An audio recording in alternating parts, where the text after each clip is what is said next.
para los demás países. Es que aquí no hay reflexión, aquí tú programas las cosas a muy corto plazo, o sea, no hay una programación de largo plazo donde se sienten los funcionarios, porque es que cada gobierno quiere una política diferente y destruyen las políticas de los otros y así un país no camina. No. Aquí hacemos las cosas y las destruimos a los 2 años, entonces a los 20 años nos damos cuenta, igual que ahora. Porque no hay mercado de competencia aquí, porque hay una ley de competencia que tampoco se cumple.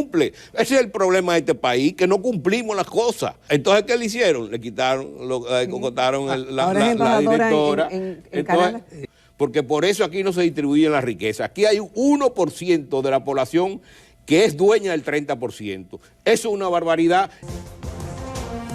La entrevista del Telematutino 11, gente importante, a tratar temas importantes. Nos acompaña el licenciado Luis Manuel Piantini, diplomático, aunque él dice que no es diplomático. Es un excelente economista, brillante economista, fue vicegobernador del Banco Central y lo hemos invitado a raíz de un artículo interesantísimo que publicó el pasado viernes en relación al tema arrocero, en relación al DR-CAFTA. Luis Manuel, muchísimas gracias por aceptar la invitación, porque yo sé que tú tenías compromisos en el día de hoy y tienes compromisos en el día de hoy. Muchísimas gracias a ti, Ramón, Jacqueline.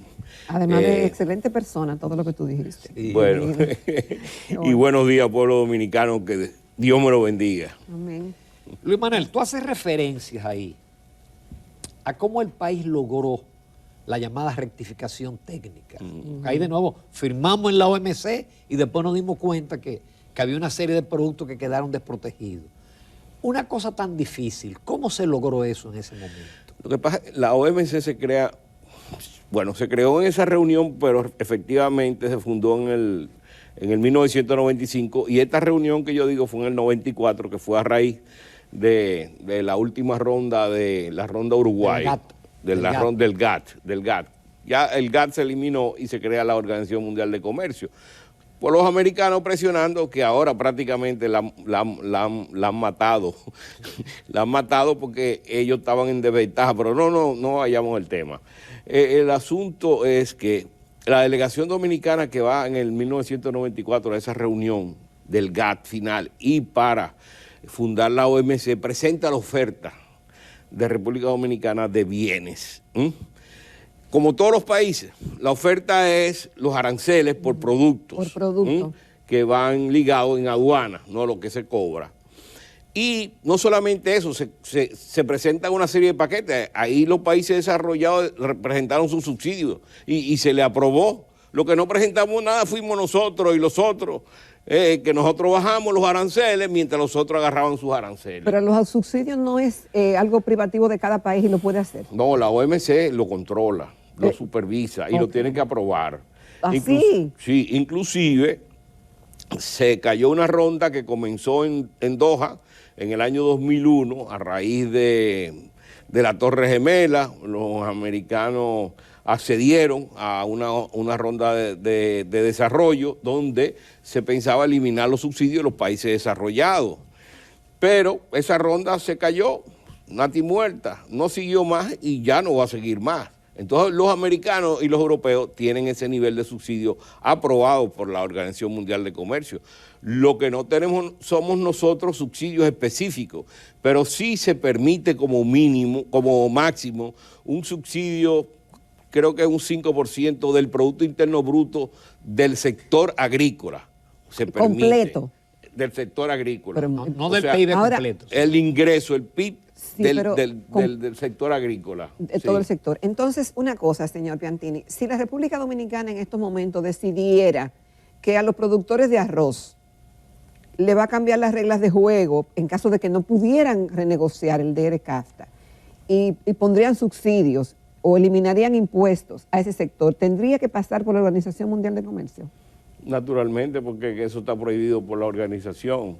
Ahora, hay un desorden tan grande en el mundo, ya, porque los americanos en el momento en que prácticamente eliminaron el órgano de solución de diferencias y su órgano de apelación por la no aprobación de los jueces correspondientes, cuando se le vencía el término, se seleccionaban los jueces que cada país elegía y entonces la organización determinaba cuáles jueces. Pero eso los americanos decidieron. ¿Por qué? Por consenso. El problema en la OMC es por consenso. O sea, si hay uno en contra, ya los 190 miembros... Tiene que ser a unanimidad.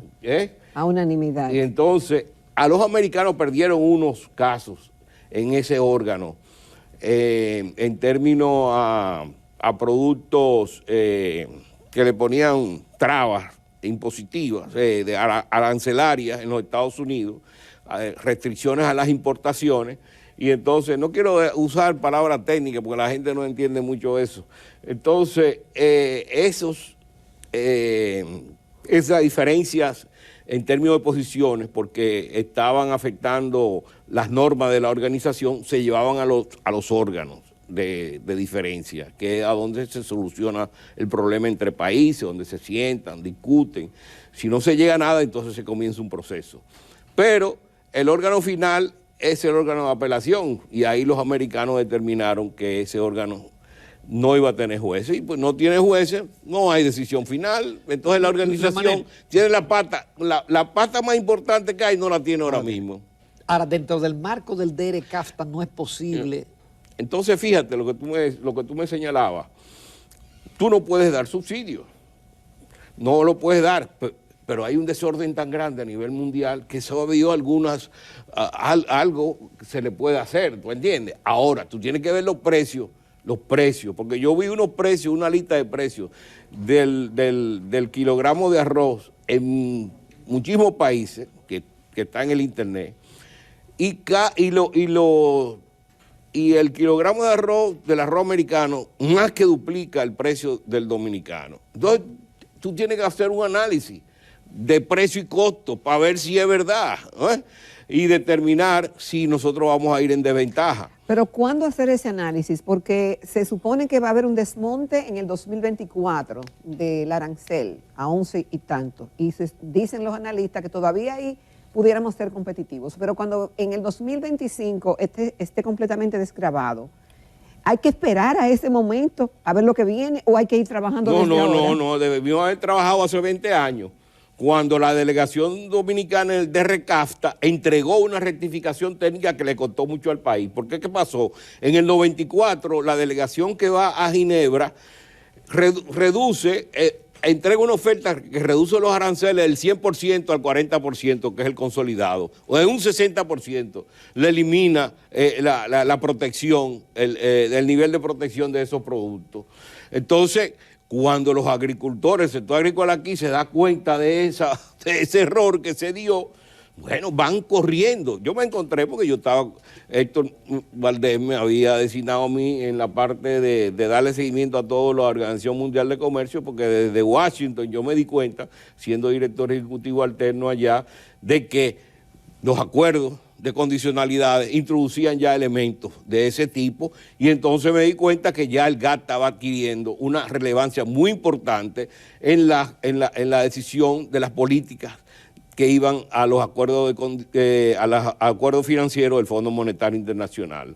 Entonces cuando llego aquí, y entonces esto lo hace en gobernador, le pide al presidente Balaguer que me haga vicegobernador, porque él fue realmente que pidió al presidente Balaguer que me hiciera vicegobernador. Entonces, yo le digo a Héctor Valdés, digo, mire, gobernador, me he dado cuenta que esto está pasando en Washington, sería bueno que nosotros le demos seguimiento a esta situación aquí en República Dominicana. Y es cuando desde el secretariado técnico también estaban preocupados y comenzamos a desarrollar un programa de formación técnica en el área de normas comerciales y de seguimiento de las normas comerciales que ya habían sido aprobadas en la Organización Mundial de Comercio en su creación y también en negociación de acuerdos. Eso fue con la gente de la UNTAC, de la Conferencia de las Naciones Unidas para el Desarrollo y el Comercio, que es la única organización de las Naciones Unidas que es para el comercio, porque la Organización Mundial de Comercio no es de Naciones Unidas, es una organización aparte. Okay. Se da como la creación después del GATT, del seguimiento al GATT. Ahora, señor Piantini, hemos despertado ahora A pesar de que de cuando en cuando sale el tema a relucir, ahora el sector arrocero ha estado haciendo una especie de media tours y exponiendo lo que le puede ocurrir en el año 2025. Hay muchas críticas porque esa dependencia, si se aniquila ese sector de otro país porque venga más caro determinado producto, más barato determinado producto, sería muy lesivo, no solamente por la dependencia, sino porque destruiría toda una industria. Entonces, en medio de una situación donde se sabe que ya es difícil hacer una renegociación, porque no sería gratis, algo pedirían a cambio y habría que ponerse de acuerdo todos los del área. Entonces, ¿cuál es la agenda inteligente que pudiéramos agotar en estos momentos? Mira, Jacqueline, la agenda inteligente era que cuando se entregó esa rectificación que fue lograda con mucho esfuerzo, porque ya se había aprobado para todos los países la oferta que habían presentado para todos los países, y viene y República Dominicana se da cuenta de que se cometió esta barbaridad un grupo. Te digo que yo me encontré en Ginebra a Luis Toral, que era secretario de Agricultura en ese momento, y Osmar Benítez, que habían ido allá a ver qué es lo que pasaba. Osmar ya tenía relaciones con esa gente y se determinó ellos. Entonces, cuando nosotros vimos que Agricultura estaba metido en eso, nosotros regresamos y le dijimos, mire, gobernador, aquí ya se está dando un movimiento para ver qué se va a hacer. Y se logró hacer lo que se llamó la rectificación técnica, que eso casi no se logra, eso fue un hecho histórico en la Mundial de Comercio. Y a los 2 años se lo entregamos a los americanos. Eso son las cosas que hay que criticar aquí. Es una contradicción. ¿Me entiende? Porque entonces ahora venimos a los 20 años, no, qué sé yo qué, pero y usted le entregó un esfuerzo que hizo el país, por eso comenzó en el 96 y en el 99 se aprobó en la Organización Mundial de Comercio su consejo.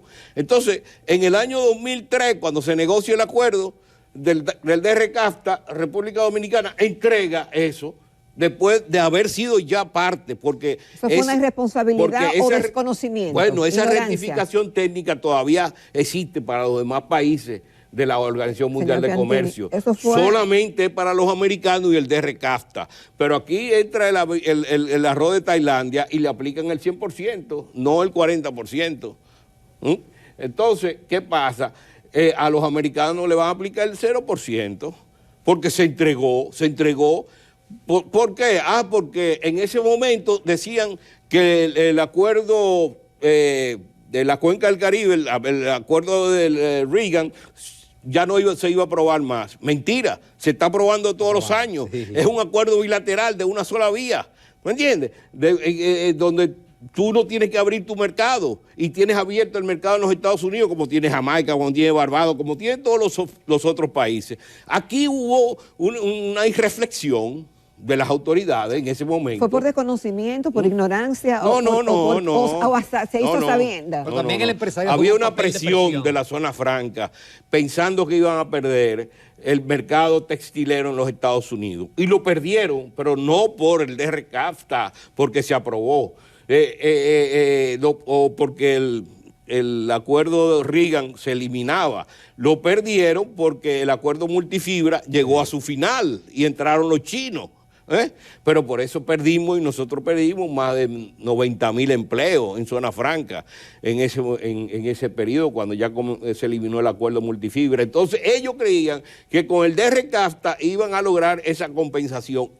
Pero sí estaba el plan Reagan, porque decían que el plan Reagan se iba a eliminar, pero ahí está el plan Reagan para los demás países. Es que aquí no hay reflexión, aquí tú programas las cosas a muy corto plazo, o sea, no hay una programación de largo plazo donde se sienten los funcionarios para darle seguimiento a las políticas que vienen, porque es que cada gobierno quiere una política diferente y destruyen las políticas de los otros y así un país no camina. No. Yo algunas veces me sorprendía cuando era joven, cuando yo veía ese gobierno de Italia que cambiaban los ministros cada 2 meses, yo decía, pero ¿cómo funciona? Porque hay una inteligencia ahí arriba que es la que se mantiene a darle seguimiento. Una línea maestra. Pero aquí no, aquí hacemos las cosas y las destruimos a los 2 años. Entonces, a los 20 años nos damos cuenta. No, es que hace 20 años se sabía que esto iba a pasar y usted debió haber trabajado para que eso no pasara como está pasando ahora. Ese es el problema en este país. Entonces, vamos a hacer una breve firmamos un pausa. acuerdo internacional que tú no puedes, y que de la noche a mañana no lo vas a cumplir. ¿Por qué? Porque tú estás viviendo de las inversiones extranjeras que te están financiando la balanza de pago, y esas inversiones se pueden ir cuando ven que tú no estás cumpliendo con acuerdos internacionales. Ese es el problema. Con tu permiso, Luis Manuel Piantini, nos vamos a una brevísima pausa comercial. Retornamos con otros temas de interés. Continuamos conversando esta mañana en Telematutino 11 con el licenciado Luis Manuel Piantini, prestigioso economista, articulista, diplomático y ex vicegobernador del Banco Central. Y estamos hablando de los acuerdos comerciales, aprovechando su experiencia en determinadas localidades del mundo donde participó en primera línea con procesos parecidos a los que vivimos hoy día y que son retadores para la República Dominicana. Don Luis Manuel, ¿qué tan retador es para la República Dominicana el acuerdo de ERECAFTA? Porque hablamos del arroz, pero siguen muchas otras cosas.